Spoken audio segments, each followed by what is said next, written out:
Hello বন্ধুরা, সবাইকে AP cooking চ্যানেলে অনেক অনেক স্বাগত জানিয়ে আজকে আমি নতুন একটি রেসিপি শুরু করছি।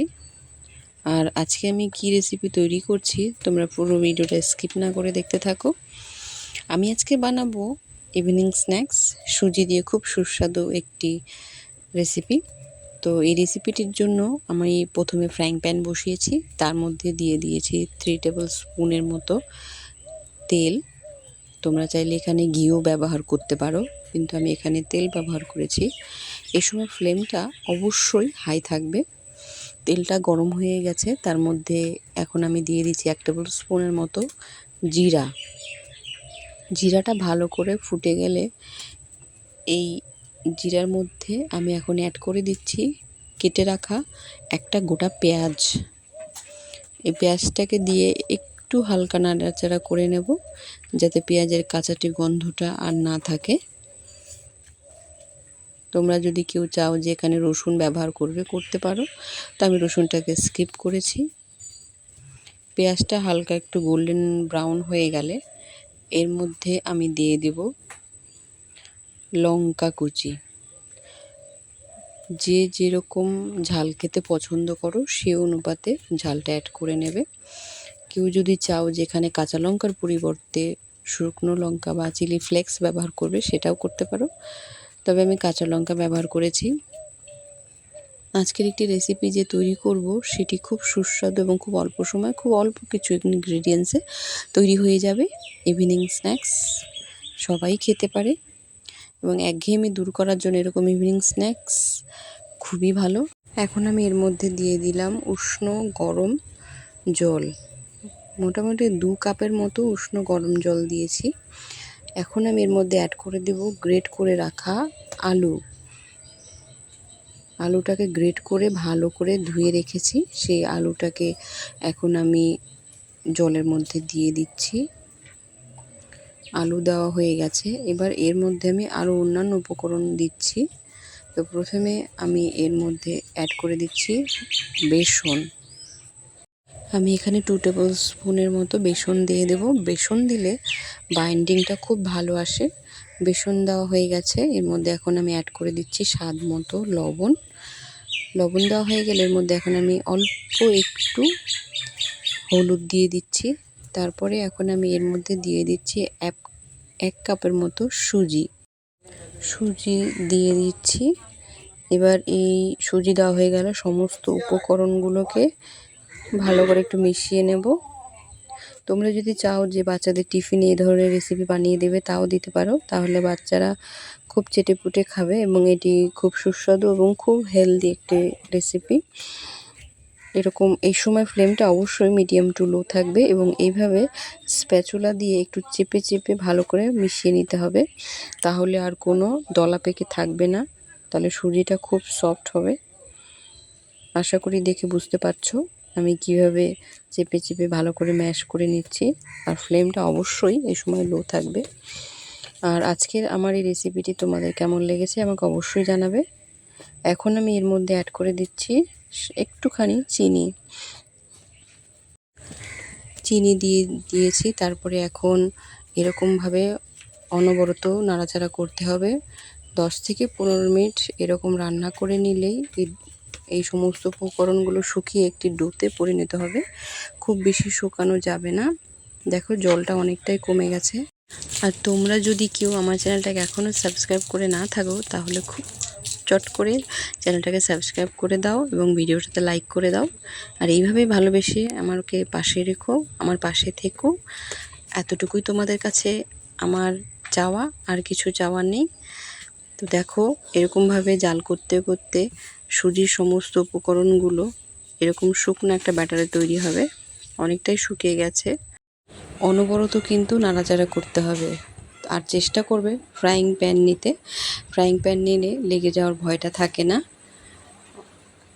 দেখে আশা করি বুঝতে পারছো সুজির সমস্ত উপকরণগুলো মিশে কি সুন্দর একটা ব্যাটারে তৈরি হয়েছে, আর নিচে কোনো লেগে যাওয়ার ভয় নেই। সুজির সমস্ত উপকরণের এই ডোটা তৈরি হয়ে গেছে।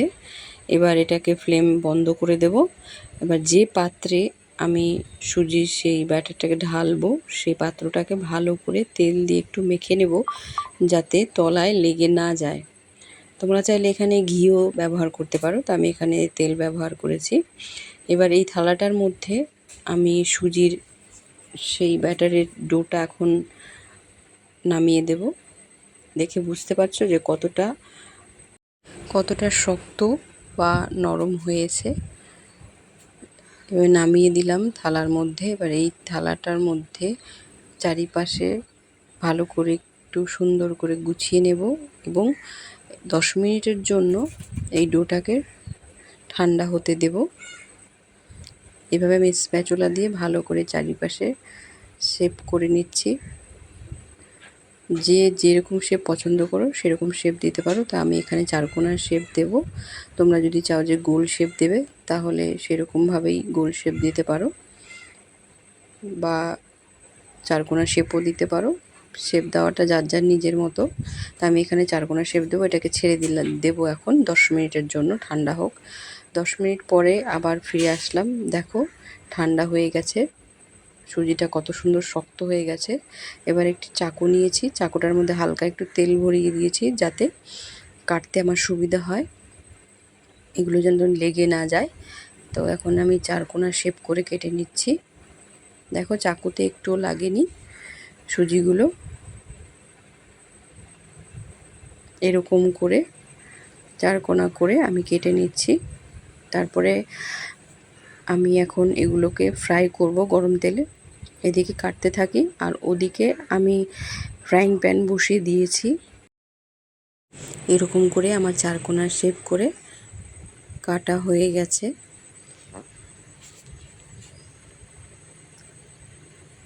আমি এদিকে ফ্রাইং প্যান বসিয়ে দিয়েছি, এর মধ্যে দিয়ে দিচ্ছি তেল।